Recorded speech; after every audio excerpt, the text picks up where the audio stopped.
Boa noite e bem-vindos à segunda live do Observatório Nacional da Advocacia. Nós tivemos alguns problemas de conexão, mas finalmente nós conseguimos conectar e vamos fazer o melhor para a gente conseguir terminar essa live e discutir um assunto tão importante. Hoje nós estamos com a ilustre presença do doutor... Opa, parece que caiu a conexão do doutor Maris. Estamos com a ilustre presença do doutor Guilherme Vilela Pato e do doutor Maris, que a conexão dele parece que caiu, mas daqui a pouco acho que volta. Estávamos só nós dois. E com a ilustre presença também do presidente do Observatório, Mário Prado de Sá. Nós temos ainda tendo alguns problemas de conexão, mas vamos tentando conectar aos poucos. Estamos em diferentes partes do Brasil também, né? Eu estou em Minas Gerais, o doutor Mário Prado de Sá está no Pará, o doutor Guilherme está em Goiás e o doutor Maris está em São Paulo. Deixa eu ver se a conexão dele entra. Bom, por enquanto, eu vou conversar com o doutor Mário Prado de Sá. Doutor, o senhor pode explicar para a gente um pouquinho mais, contar um pouquinho mais para a gente sobre os advogados que são nossos convidados hoje? Eles são grandes criminalistas na área deles. O senhor pode falar um pouquinho mais sobre a importância deles na área? Sim, primeiro, boa noite a todos. Eu queria pedir desculpa que nós estamos com problema na conexão, muito problema, mas estamos conseguindo. Nós estamos com dois convidados ilustres aqui, um dos maiores criminalistas do Brasil, doutor Maris, Antônio Maris, e doutor Guilherme Pato. E nós convidamos ele para a gente tratar do assunto importante da nossa instituição, que é a eleição direta para o Conselho Federal, que o Observatório é o protagonista, é o que apresentou o projeto para ter a eleição direta, que se encontra no Conselho. Opa, então o doutor Maris... Ele está adaptando a câmera dele, já a gente vai colocar ele na câmera. Olá, doutor Maris, o senhor me escuta?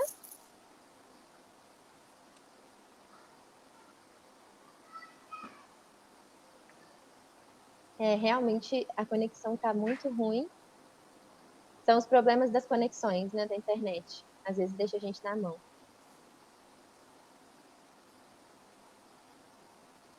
Vamos esperar mais um pouquinho. Boa noite, doutor Maris. Boa noite. Finalmente, né, conseguimos conectar. Tudo bem com o senhor? Tudo em ordem, aguardando. Então vamos conversar um pouquinho, vamos começar esse bate-papo? Vamos parar de atraso e começar logo essa conversa, né?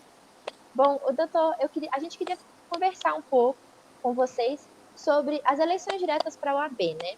Existem várias propostas, existem vários motivos pela qual ela ainda não está em ordem, e eu queria saber da opinião dos doutores, qual é o melhor modelo das eleições? Qual é a proposta que melhor se encaixa no que está acontecendo hoje, no atual cenário, para 2021? Mário, por favor. Doutor Por Mário? gentileza, primeiro os convidados, doutor Maris, por gentileza. Primeiro os mais velhos. Né? Isso. Antiguidade é posta. Antiguidade é posta. Nada. Bem, eu sou favorável às eleições diretas há anos. Eu fui presidente da Ordem em São Paulo em 87 a 90. Já à época, embora tivesse sido eleito pelo sistema então vigorante, que era o sistema anterior a este, e mesmo durante a campanha eu já pregava a necessidade de eleições diretas. Quer por atender um anseio dos advogados. Os advogados são democratas. Eleição direta é uma das ramificações, é um dos pilares da democracia. Por outro lado, na ordem, e por que é na ordem, essas eleições diretas se fazem necessárias por uma questão de coerência. Nós passamos a vida toda, desde a instalação dos cursos jurídicos em São Paulo e em Pernambuco, nós passamos a vida inteira pregando democracia, pregamos a República, antes estávamos pregando lutas cívicas, pregamos libertação dos escravos, lutamos contra a ditadura de Getúlio, lutamos contra a ditadura militar. E isto dentro de uma base muito sólida de que nós éramos liberais, democratas, e o nosso escudo, a nossa bandeira é a democracia. E faz parte da democracia, evidentemente, eleições diretas. É preciso que haja uma legitimidade daqueles que estão representando uma categoria profissional, um ramo da sociedade, o povo de um modo geral. E os advogados precisam legitimar, através do voto direto, aqueles que os representarão, especialmente a presidência da Ordem Federal, das seccionais e das subseções.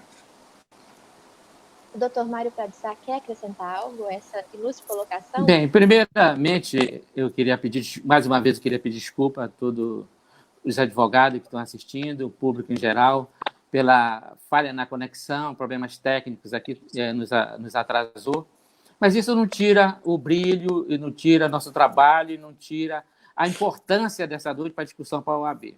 Primeiro, eu gostaria de dizer a todos que nós estamos aqui com duas figuras ilustres. Primeiro, o doutor Maris, uma referência na advocacia criminal no Brasil. E o doutor Guilherme Pato, a nova juventude de Goiânia, do Centro-Oeste, criminalista também. Eu posso afirmar, sem sombra de dúvida, nós estamos aqui, o Observatório tem o maior prazer, a maior honra, o Observatório receber nessa noite aqui um dos maiores criminalistas do Brasil, que é o doutor Maris, e os novos advogados, que é representado aqui pelo doutor Guilherme, que é a nova referência dos jovens advogados criminalistas no Brasil. Bem, a história da OAB se confunde com a República. E uma instituição republicana como é a OAB não pode ter uma eleição indireta. E preocupado com esse estado de coisa que se encontra na nossa instituição, foi que nós criamos o Observatório. O Observatório é uma plataforma digital que tem por finalidade discutir os grandes temas da República.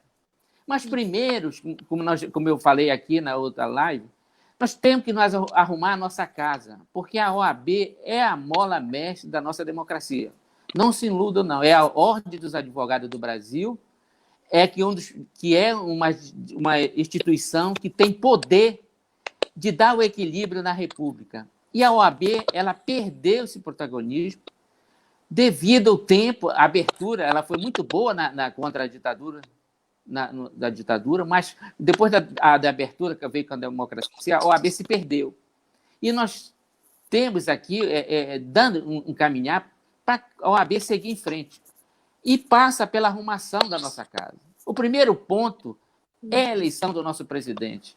Porque, doutor Maris, não pode uma instituição como a Ordem dos Advogados do Brasil, a maior instituição de classe do país, 1.300.000 advogados, e tem uma eleição, nosso presidente sendo eleito por 80 conselheiros.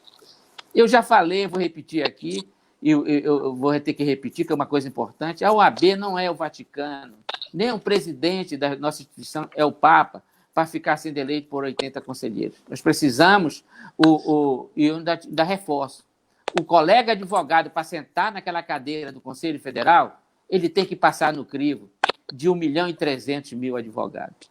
E nesse caminho aqui, que nós estamos caminhando para ter a nossa primeira eleição direta em 2021. Pois não, Cláudia? Os senhores, se essa eleição ela é tão óbvia que deveria ser direta, por que os senhores acham que ela ainda não aconteceu dessa maneira? Existe uma carga política que impeça as eleições diretas para o Conselho da OAB? Qual a sua opinião, doutor Maris? Eu queria, antes de responder a sua pergunta, fazer uma retificação naquilo que o Mário disse, e uma retificação que vem a abono ao que ele disse. Na verdade, Mário, não são os 80 conselheiros que elegem. Pelo sistema atual, pelo absurdo sistema atual, você se elege presidente da Ordem Federal se você tiver 21 estados com você. E não são 21 estados, são 21 presidentes que assumem com você um compromisso durante todo o triênio que você, candidato à presidência da Ordem, já pode ficar fazendo campanha. Você consegue 6 oficiais, 6 seccionais que oficialmente vão lhe dar condições de escrever sua chapa, Mas durante todo esse tempo, você já esteve trabalhando, e se você obtiver 21 subseções, 21 apoios, mais do seu 22, você não possibilita um segundo candidato, porque para escrever a chapa ele precisa de 6, e aí restarão só 5. Você entendeu o raciocínio? Não é? Então, é algo pior do que os sistemas anteriores, porque você conseguindo a adesão de 6 presidentes para oficializar sua chapa e mais de 20, 21 outros presidentes que se comprometam a votar em você, você não possibilita sequer a existência de uma segunda chapa. Então, é algo que precisa ser mudado, é algo que atenta e tira a legitimidade do nosso discurso. Onde dizer, mas esses advogados que falam em democracia, que falam em representatividade, esses advogados não têm eleições diretas para os seus cargos de comando. Que incoerência é essa? E respondendo a sua pergunta, isso é uma questão de manutenção de poder. Se quer um sistema, quanto possível, mais fechado, para que aqueles que detêm o poder não o percam, para que o poder não saia das mãos que estão detendo o poder naquele triênio. E isso vem quase que como uma herança. É um grupo que se instalou, e esse grupo, sem demérito dos seus componentes, advogados ilustres, homens ilustres, mas eles detêm o poder. E eles criaram um sistema para que esse poder não saia das suas mãos. Muito bem colocado, doutor. Doutor Mário Prado Davi, tem alguma colocação sobre essa Não, manifestação reforçando, esse absurdo que nós temos que tirar da nossa instituição. A eleição tem que ser simples.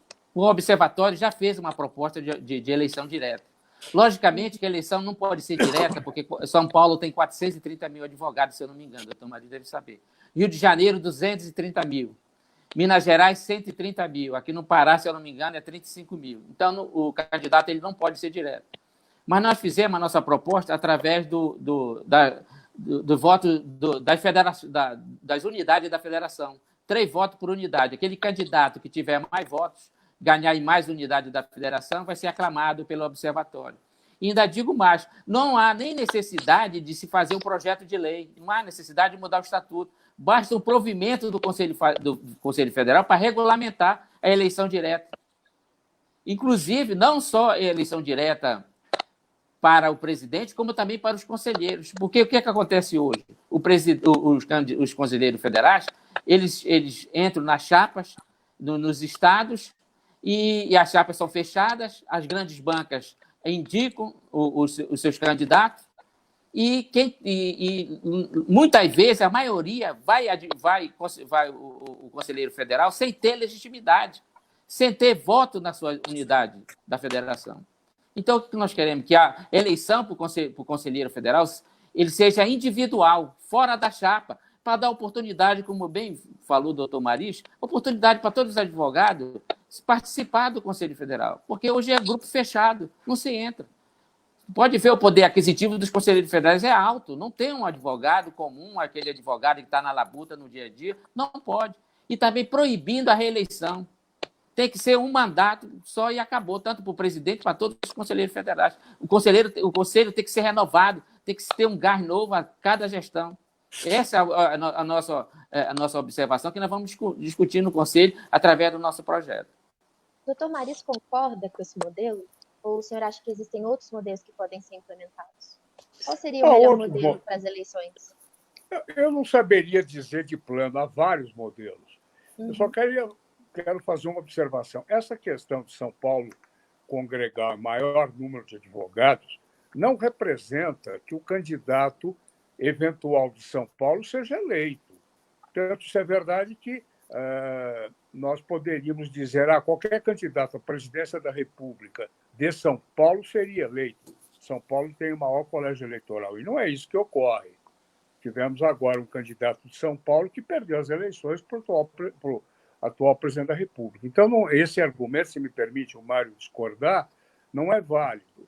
Não é porque São Paulo tem 400 mil que o candidato necessariamente de São Paulo vai ser eleito, claro. Até porque é uma disputa interna. Né? Mas, de qualquer maneira, eu acho que nós precisamos sair desse... Opa, parece que deu uma travada na conexão do Dr. Maris. Mas é interessante que ele não concorde com essa colocação de... Tecnicamente, atual sim, Raquel, sistema. porque... Seja lá... Só um Alô? minuto, vou esperar um pouquinho. Doutor Maris, a sua conexão deu uma caidinha, mas já voltou. Tá, tudo bem. Só que a sua imagem está preta. O senhor está conseguindo se ver aí? Você está me ouvindo? A gente está ouvindo, só está sem câmera. Tá, então vamos Tá falando. tudo bem, né?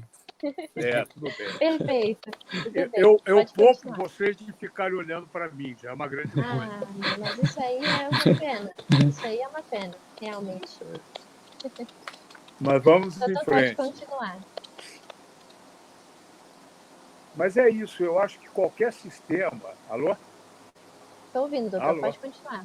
Pois não. Pode Eu continuar, acho que nós estamos te ouvindo. Pois não. Qualquer sistema que modifique o atual é válido.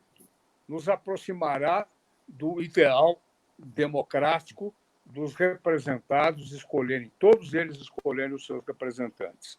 Isso eu acho fundamental. Quero me parabenizar com o Mário por essa campanha, quero me colocar à disposição dele.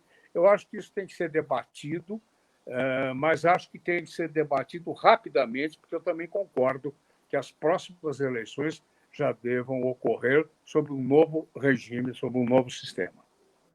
O senhor vê essa possibilidade de que as novas eleições, com tudo que está acontecendo, já ocorram no novo sistema? Ou acha que isso vai ser adiado? Para a ordem? Para a ordem. Não, a eleição de ordem, salvo engano, é no fim de 21, não é? Uhum. Então, não... Mas o senhor Sim, já prevê que 2021. ela acontecerá de forma direta? Eu acho que como o Mário diz, não havendo necessidade de mudança legislativa, fica mais fácil. Mas mesmo havendo necessidade de uma modificação da nossa lei, eu acho que se fizermos um trabalho forte, com consistência, com apoios importantes dentro da advocacia, poderemos ter eleições mesmo com a modificação necessária, a modificação da nossa lei. O que é preciso é que vozes favoráveis às eleições diretas se unam. É preciso que em cada estado haja uma voz forte, dizendo queremos eleições diretas. E aí nós teremos, então, uma base sólida para a implantação daquilo que nós entendemos ser o ideal democrático para a advocacia. Como os senhores acham que o advogado pode se envolver mais nessas questões? Como ele pode, por exemplo, pedir por esse direito das eleições diretas? Como ele pode realmente, como o senhor mesmo disse, levantar uma voz sobre esse assunto? Porque nós enxergamos as grandes organizações, assim como o observatório também se coloca, mas eu acho que para o advogado que está ali sozinho na cidade dele, muitas vezes tem tanto acesso às grandes organizações, aos grandes centros. Como o senhor acha que esse advogado pode se colocar? O senhor acha que a internet é o suficiente ou outros lugares? Qual seria o ideal para o advogado levantar essa voz? Eu acho que nós estamos vivendo uma situação bastante preocupante no que diz respeito ao reconhecimento da importância da ordem pelos próprios advogados. A verdade é que o protagonismo da ordem diminuiu, a ordem já não impunha bandeiras importantes para a sociedade e isto reflete internamente. Os advogados, de um modo geral, não reconhecem mais na ordem a instituição, o seu órgão de representação indispensável, quer para o exercício da profissão, quer como porta-voz dos interesses da própria advocacia. A ordem perdeu muito e não é culpa de A nem de B, isto é um processo redemocratizado o país, nós sentimos que as antigas bandeiras foram guardadas no armário e outras bandeiras não vieram substituí-las. E internamente isso também ocorreu. A Ordem não é uma entidade prestadora de serviço, a Ordem tem um papel institucional muito claro, um papel político, mas, infelizmente, não tem sabido mobilizar a advocacia em torno das suas lutas, das suas aspirações. A Ordem distanciou-se muito do advogado, do dia a dia do advogado. Isso dificulta. Eu pergunto se um advogado, numa cidade do interior, de qualquer dos estados, mesmo das capitais, se esse advogado preocupado com a sua sobrevivência, preocupado em obter um êxito profissional, enfim, se esse advogado está preocupado com as eleições de ordem. Eu tenho a impressão que o primeiro passo que nós temos que dar é despertar o interesse da advocacia pelo órgão de classe. Em despertando o interesse pelo órgão de classe, nós estaremos despertando o seu interesse, a sua preocupação, o seu gosto pelas eleições. Ele tem que ter o prazer de eleger o seu presidente, os seus conselheiros, o presidente da Caixa. O advogado tem que se sentir novamente partícipe do processo político da ordem. Isso não vem ocorrendo. Muito interessante. O senhor tem alguma colocação dessa? Alô? Oi, pode falar. doutor Mário, está me ouvindo? Eu estou ouvindo mal agora. Espera um pouquinho. Pronto. Gostaria, muito boa colocação, eu achei muito, assim, realmente esclarecedor. Eu acho que resume bem o porquê das eleições diretas deveriam acontecer, não é mesmo, doutor? Doutor Mário Davi Padussá, acha que parte dessa perda do protagonismo da OAB é justamente porque o presidente não é eleito por eleições diretas e, portanto, não representa a classe dos advogados? Olha, Raquel, eu vou te dizer, a OAB perdeu os presidentes nacional, os presidentes com raríssimas exceções, perderam uma grande oportunidade, estão perdendo uma grande oportunidade. O advogado, nessa pandemia, precisou um grupo bem expressivo de advogados, precisaram e estão precisando da instituição.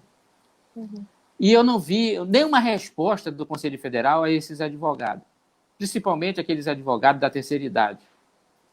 Como eu já expliquei aqui, os advogados, eu vi aqui no estado do Pará, nosso presidente fez uma abertura para conceder cesta básica. E 900 advogados se inscreveram para pegar a cesta básica. Se eu não me engano, ele só pode fornecer 200 cestas básicas. Então, a OAB não se interessou pelo advogado, principalmente aquele advogado da terceira idade. Era uma oportunidade do Conselho Federal, se não tivesse caixa, abrir uma linha de crédito através do governo federal e teria emprestado pelo menos 300 ou 400 milhões para fornecer de ajuda aos advogados que estão necessitados dessa pandemia. Porque, Raquel, nós estamos parados há 90 dias sem advogar, sem poder exercer nossa profissão. E nós vivemos de honorários. Como é que pode quem vive de honorários, como está todo trabalhador, passar por uma situação que nós estamos passando? Então, é importante da OAB dar um retorno para o advogado, mostrar a importância da instituição para a classe. E realmente não aconteceu, está aí, não vejo eles se manifestarem, é uma oportunidade que eles estão perdendo. Na realidade, nós estamos perdendo, de trazer o advogado para a instituição. Doutor Mariso, o senhor concorda que é papel da OAB cuidar do advogado, prezar, assim como o doutor Mário colocou agora, dar esse suporte para o advogado? É papel da OAB? É papel da OAB, sim. É papel da Caixa de Assistência, que é o braço social da Ordem, mas é evidente que há uma ligação muito íntima entre Caixa e as seccionais, entre Caixa e a Ordem Federal. É preciso que haja um trabalho, um entrosamento, um apoio da Ordem para que a Caixa cumpra esse seu papel, que na verdade, um papel hoje indispensável. A advocacia proletarizou-se. Hoje nós temos 1.200.000, 1.300.000 advogados, um mercado de trabalho quase saciado É bem verdade que não são todos os advogados inscritos na ordem que militam, mas a verdade é que ela se planetarizou, sim. E o papel assistencial da ordem via Caixa de Assistência é fundamental. O Mário tem toda a razão quando diz que houve um abandono da ordem no que tange, mas não da ordem federal só, viu, Mário? Eu percebo que a ordem de São Paulo, acho que ordens outras seccionais também não se preocuparam em socorrer o advogado nessa crise terrível provocada pela epidemia. O papel da ordem tem que ser um papel institucional. A ordem é o órgão disciplinador, é o órgão que orienta o advogado, disciplina, defende as suas prerrogativas, mas também tem que olhar pelo advogado e tem que fazê-lo dando apoio às caixas de assistência que têm esse escopo preponderante, quase que exclusivo, a razão de ser das caixas, é assistir, é um papel assistencialista que tem que existir, sim, para que o advogado menos favorecido pela sorte possa ter uma vida digna, especialmente também o advogado velho. Uma ocasião, quando vice-presidente da Caixa de Assistência de São Paulo, peguei uma relação de advogados que estavam recebendo um auxílio mensal da ordem e fiquei estarrecido. Eu vi nomes de ilustres advogados, homens que brilharam quando começaram e até meados das suas carreiras, brilhando nas tribunas, brilhando nos fóruns, e, no entanto, dependendo, no fim da vida, de um socorro da Caixa. Portanto, esse lado assistencial, esse lado de apoio, que, na verdade, é o lado humanitário, é o lado de solidariedade da advocacia, precisa ter muito mais robustez. Falta à advocacia hoje apoio dos seus órgãos de classe no que tange esses problemas materiais. Bom, muito obrigada, doutor, pela colocação. Nós vamos tentar conectar mais uma vez com o doutor Guilherme Pato para ver a opinião dele. Vamos tentar mais uma vez conectá-lo. Alô, eu vou pedir licença, eu tenho uma outra live agora, às 8 horas, eu já estou atrasado. Eu vou pedir muitas desculpas, mas eu vou ter que ir para outra, viu? Realmente a nós culpa tivemos não, mas não foi culpa de ninguém, aconteceu. Né? Eu acho que a nossa oposição, Mária, que fez isso, viu? Também estou achando. Mas, Raquel, tu queria fazer aquela pergunta para o doutor Marisa? Aproveita enquanto aí 2 minutos. Doutor Marisa, dá tempo de fazer mais uma pergunta? Pois não. É a pergunta sobre o inquérito feito, doutor Mário Prado. Tem tantas que eu queria fazer. Isso. Foram colocados agora o inquérito feito, né, aberto pelo Supremo, para o próprio Supremo julgar. E houve uma alteração na mecânica processualista. O senhor acredita que esse inquérito ele é realmente válido? Eu me pergunto o seguinte: suponha que os 11 ministros do Supremo venham a ser ofendidos por mim. Uhum. Eu ofendo os 11. Eu não serei processado?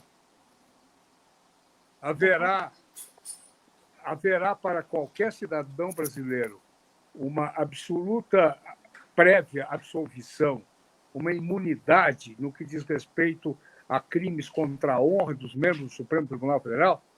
Porque são eles que vão me julgar. É uma dubiedade, mas é uma dubiedade da qual nós não poderemos fugir. A dubiedade no sentido de que a vítima do crime de ofensa, da injúria, da calúnia, da difamação, é aquele que vai me julgar. Mas é assim. Não tem jeito, porque senão nós estaremos dando uma carta de absoluta impunidade, uma carta de alforria para quem quiser xingar, ofender, maltratar, perseguir, ameaçar os membros do Supremo Tribunal Federal. É algo que nós temos que refletir. Não basta a singela colocação. Ele foi ofendido, ele vai me julgar. É preciso que se veja a realidade das coisas, especialmente no momento em que as pessoas estão sem freios, as pessoas estão agindo de forma desabrida, ofendendo publicamente. O ministro de Estado, que hoje não é mais, ofendeu, que mandava prender aqueles, usou lá uma expressão qualquer. Isso é um desaforo, isso é uma falta de respeito. Um país não se constrói dessa forma. Então é preciso que haja um breque, é preciso que haja um freio. E acho que os ministros do Supremo, os quais têm recebido algumas críticas minhas, principalmente pelo protagonismo que hoje a magistratura e os membros do Supremo também têm tido e não deveriam ter.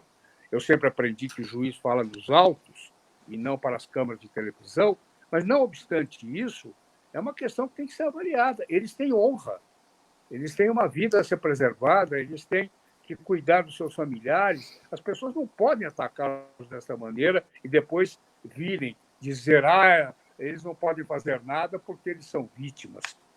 Eu acho que é uma incongruência, não é uma incongruência, é uma dicotomia que há uma questão difícil, mas que tem que ser enfrentada. Eles não podem ficar desamparados. Muito obrigada, doutor, pela sua opinião e muito obrigada pela participação. Infelizmente, a gente teve esse problema de conexão, mas eu tenho certeza que não vão faltar oportunidades para a gente discutir cada vez mais sobre os vários assuntos que permeiam a classe dos advogados. Eu aqui agradeço muito, me coloco à disposição e gostei de participar e quero participar novamente se for convidado, viu? Foi uma honra. Doutor Mário Prado quer dar mais uma colocação e logo a gente entra com o doutor Guilherme. Tá, eu queria agradecer ao doutor Maris pela oportunidade do observatório. Infelizmente, aconteceu as condições técnicas, mas usando as palavras dele, realmente, eu já disse aqui a importância da nossa Suprema Corte. Tá? Eu considero a decisão mais importante do Supremo esse ano foi a que concedeu a competência dos estados em baixar os decretos da pandemia. Eu acho que essa decisão do Supremo salvou muitas vidas no Brasil. E nós temos que respeitar a nossa corte, nós temos que prestigiar, nós como advogado, tá? Prestigiar, logicamente fazer crítica, mas a crítica dentro da democracia, com respeito, não atingindo a honra daquelas autoridades lá. O doutor Maris colocou muito bem, muito importante. Então, e o fato do inquérito, realmente nós temos que enfrentar, é uma decisão nova e que realmente nós vamos ter o desenrolar através se o Ministério Público vai fazer a denúncia ou não. Vamos aguardar. Muito obrigada pela participação, doutor Maris. Eu que agradeço. Uma boa noite. Boa noite. Bom, e vamos tentar continuar agora com o doutor Guilherme Vilela Pato. Será que a gente vai conseguir conexão com ele? Vamos tentando.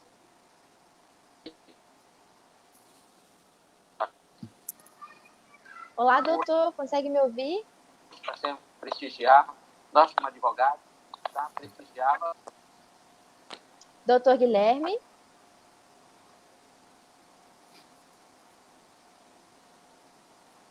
Nós vamos ver, acho que ele estava esperando a conexão. A conexão dele está realmente ruim. Mas enquanto a gente aguarda a conexão dele, doutor, por favor, continua explicando para a gente sobre o inquérito feito, as suas opiniões e sobre os vários assuntos que o doutor Maris falou. E infelizmente não deu tempo da gente continuar aqui, né? Esse debate interessante. Mas, por favor, coloque sua opinião sobre o que ele disse sobre o inquérito feito. Bem, o que ele disse é o seguinte: a vítima são os ministros do Supremo. E o inquérito foi aberto de ofício. Tá? E, pela lógica, pela tramitação processualística, pela mecânica processualística, a competência para abrir o inquérito é do Ministério Público. E, pela primeira vez, o Judiciário determinou a abertura do inquérito. Levando em consideração que a vítima é os ministros do Supremo, se alterou a mecânica processual. Tá? Então, o que aconteceu? O inquérito foi aberto, já tomaram várias decisões, vai ser concluído, foi julgado constitucional por eles, a abertura do inquérito, e vai agora para o Ministério Público. O que nós estamos esperando é a posição da Procuradoria da República, porque a procuradora antecessora já se manifestou contrário à abertura do inquérito pelo presidente do Supremo. Então, o que nós vamos aguardar agora é se o Ministério Público vai fazer a denúncia ou não, baseado nesse inquérito. E se o próprio Supremo Tribunal Federal vai julgar, sendo eles vítimas. Na minha opinião, eu achava que esse inquérito deveria ir para o juízo natural, para o primeiro grau da Justiça Federal. Eu, particularmente, apesar do Supremo já ter julgado constitucional, mas eu acho que a competência para julgar o mérito da ação e analisar a ação penal é do primeiro grau da Justiça Federal em Brasília. É a minha opinião. Logicamente que vamos aguardar. E é por isso que era importante ouvir a opinião do doutor Marisco, que é um dos grandes criminalistas do país, e do doutor Guilherme Pato, que também é um criminalista. Sim, infelizmente, a gente está tendo um problema com a conexão do doutor Guilherme. Eu acho que a gente não vai conseguir falar com ele hoje, mas não tem problema, porque a gente vai marcar uma outra data para conversar com ele. Com certeza a gente quer saber a opinião, né, sobre esses vários assuntos, principalmente sobre as eleições diretas, que, como foi interessante ver, que mesmo o Dr. Maris não concordou com todas as propostas do observatório, mas ainda assim acha que é imprescindível que as eleições diretas ocorram, seja lá qual for o método, né, que for ser usado agora. Doutor, deixa eu te perguntar uma coisa. O senhor acha que, por causa do coronavírus, eles podem usar uma desculpa de que vai ser difícil colocar as eleições em prática, e por causa disso tentar adiar, e por causa disso tentar fazer elas não serem diretas agora? Você acha que é eu particularmente, porque na realidade a comissão para analisar as eleições no sistema OAB já foi criada, já está tramitando, já recebeu as propostas, mas eles estão levantando que tem que ser um projeto de lei. Se realmente for através do projeto de lei para mudar o estatuto da OAB, eu acho um pouco difícil, porque tem que ser votado, tem que ser sancionado, os prazos. Nós estamos numa situação diferenciada. Porém, nesse ponto é que nós vamos defender a proposta do observatório, porque se for aprovado no Conselho Federal a proposta do observatório, não há necessidade de mudar o nosso estatuto, de mudar a nossa legislação, porque basta baixar um provimento e regulamentar a eleição direta. Porque, na realidade, quem vai eleger o presidente, que ele vai ser aclamado, é o Conselho Federal, então não muda. Apenas o quê? Regulamenta as eleições diretas, o candidato disputa, candidato não é chapa, o candidato disputa as eleições nos estados, aquele que tiver mais votos nas unidades da federação vai ser aclamado presidente do Conselho Federal. Entendi. Essa é a proposta do observatório que nós vamos esclarecer. Bom, é muito importante. Baseado nessa tese, não há necessidade de um projeto de lei, basta baixar um provimento. Então esse é o impasse. Porque, na realidade, eles dizem que tem que ser regulamentado através do projeto de lei para alterar o estatuto da OAB. Mas, com essa tese do observatório, não há necessidade. Basta baixar um provimento, aprovado pelo Conselho Federal. Como advogado comum pode apoiar essa causa? Existe alguma forma de mostrar apoio, de mostrar que realmente, como o doutor Maris, as vozes precisam se levantar, né? Do advogado de todo o Brasil. O senhor vê como o advogado pode se envolver mais nessa discussão? Existe uma forma? Olha, Raquel, antes do Observatório apresentar essa proposta no Conselho Federal, nós fizemos uma pesquisa nacional. E essa pesquisa se encontra no Conselho Federal, nós protocolizamos no Conselho Federal. E na pesquisa está lá, 90% dos advogados querem eleição direta na OAB. Já está decidido. Advogados e advogadas. Foram ouvidos 10.300 advogados em todo o Brasil, em todas as regiões. E está lá, 90%. Estatística, já está à vontade dos advogados em querer eleição direta. Entendi. Bom, eu acho que a gente vai encerrar nossa live por agora, porque nós tivemos tantos problemas de conexão, mas ainda tinham alguns assuntos que a gente queria tratar, mas a gente vai deixar esses assuntos para uma próxima live, com certeza com a presença do Dr. Guilherme Vilela Pato. Nós vamos testar mais alguma forma dele se conectar. Nós tivemos muitos problemas técnicos hoje com a conexão. São, como eu digo, as peças que a internet cola, né? Ela é muito útil, mas às vezes ela pega a gente de susto. Mas foi muito bom, eu acho que foi muito relevante todas as questões que o Dr. Maris colocou aqui. E com certeza, se você está assistindo, fique ligado na página do Observatório, porque irão ter outras lives. Nós queremos falar cada vez mais sobre as eleições diretas, principalmente agora que está chegando ao segundo semestre, de extrema importância que esse assunto seja discutido, como isso vai acontecer, e também outros assuntos, tópicos que são relevantes à classe dos advogados. Doutor, o senhor tem mais alguma colocação antes da gente terminar a nossa live? Não, na realidade, só queria lamentar de nós ter problemas técnicos, porque realmente os convidados realmente importantes, o doutor Maris e o doutor Guilherme Pato, realmente não foi como nós prevíamos, mas nós estamos satisfeitos de a gente ter cumprido com a nossa obrigação. O Observatório, eu acho aqui a importância do Observatório. Ele fez, programou e, felizmente, fatores inerentes a nós, aconteceu esse problema técnico aí. Mas eu queria agradecer, tá? Dar uma boa noite a todos. Parabéns, Raquel, pelo trabalho aí mais uma vez, tá? E vamos programar uma próxima live aí para discutir um novo assunto, tá? Muito obrigado a todos. Muito obrigada, boa noite. Essa live vai ficar à disposição para que você assista quantas vezes quiser e compartilhe também com todos os seus amigos, com as pessoas que você acha que terão interesse nos assuntos, não só advogados, mas cidadão comum também precisa saber desses assuntos, afinal de contas, ele influencia na nossa vida. E é isso, muito boa noite e até a próxima. Obrigado. Tchau.